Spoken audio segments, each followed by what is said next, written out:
La France entre dans une zone de turbulence. En ce 10 septembre 2025, un appel inédit secoue le pays. Bloquons tout. Mais pourquoi cette date? Et pourquoi Emmanuel Macron est-il devenu la cible centrale d'un rejet massif? Pour comprendre, il faut d'abord regarder la vie quotidienne des Français.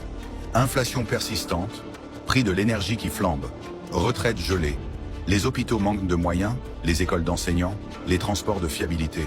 Beaucoup ont l'impression de payer toujours plus, pour recevoir toujours moins. À cela s'ajoute une fatigue démocratique profonde. Abstention record, confiance effondrée, impression d'un pouvoir déconnecté. Alors pourquoi le 10 septembre? Parce que le gouvernement présente ce jour-là son budget 2026, marqué par des mesures explosives, suppression de jours fériés, coupe budgétaire dans les services publics et gel des retraites. Cette date devient le point de rupture symbolique, le moment choisi pour dire stop.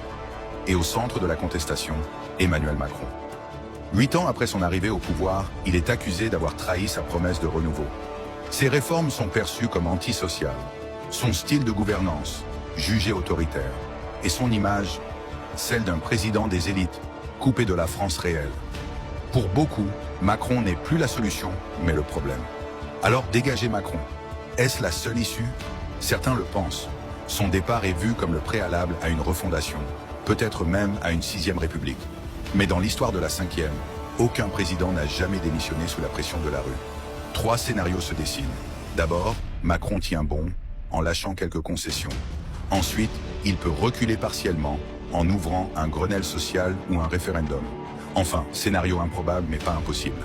La rupture, la démission et l'ouverture d'une crise institutionnelle sans précédent. La clé sera la durée et l'ampleur de la mobilisation.